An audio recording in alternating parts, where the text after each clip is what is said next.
You need to be bored. You will have less meaning and you will be more depressed if you never are bored. I mean, it couldn't be clearer.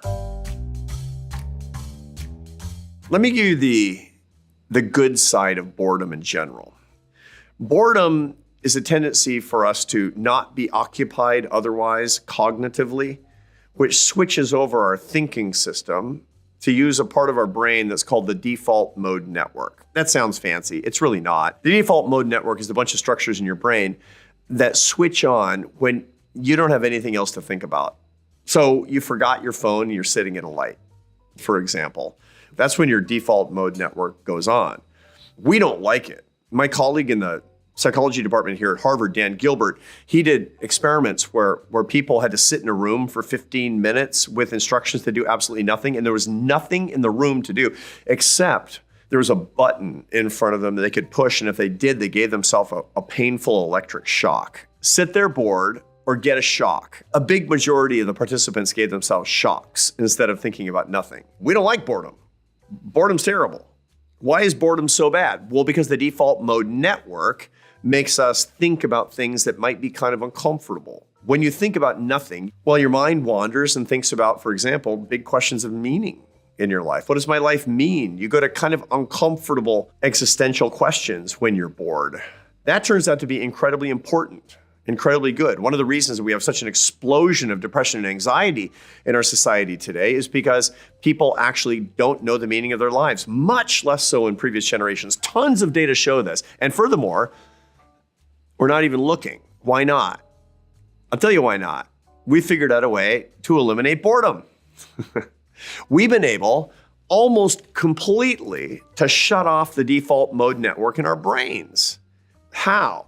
The answer is that thing in your pocket with the screen, which you take out even when you're standing on the street corner waiting for the light to change. Is like, I might have to wait here for 15 seconds.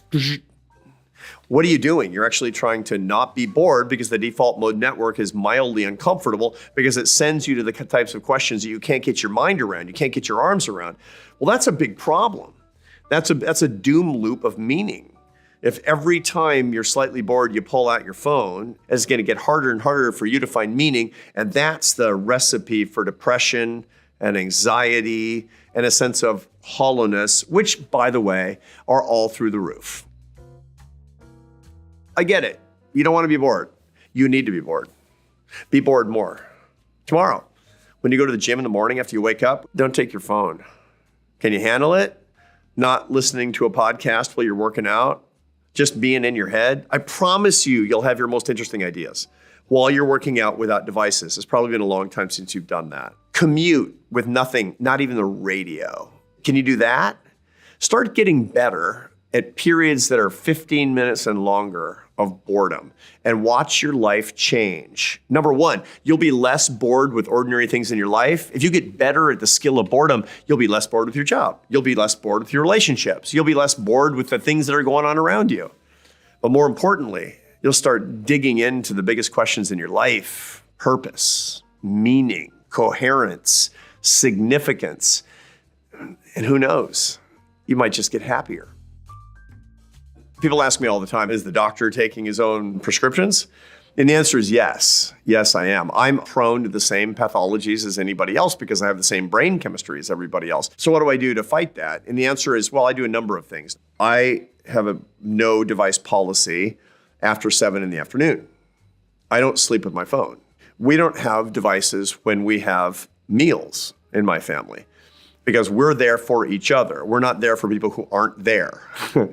3, I have regular social media and screen cleanses where I don't use my device for longer periods of time. First, it's like children screaming in my head. Well, because that's how, dopamine is saying, get the phone, get the phone. That's addiction. But it calms down and I feel better and I feel sort of blessed by the end. And, I pick the phone up by the end because I have to check my emails and I have to be a normal functioning connected person in the world. But it does remind me that my life doesn't have to revolve around these devices. These protocols are really, really helpful. And I recommend them to anybody and everybody. Don't sleep with your phone. No phones during meals. Regular social media fasts. You'll get better. People worry that if they do these things, they're going to miss something. There are ways that you can remedy that. One of the things that you can do is you can have your phone on, you're just not looking at it, and there's only 1 or 2 numbers that can reach you in case of emergencies. Phones can do that, by the way. If you don't know how to do that, ask your kid. But don't use emergencies as an excuse. Here's something that's not an emergency. What's going on Twitter? That's not an emergency. Answer nothing. It doesn't matter.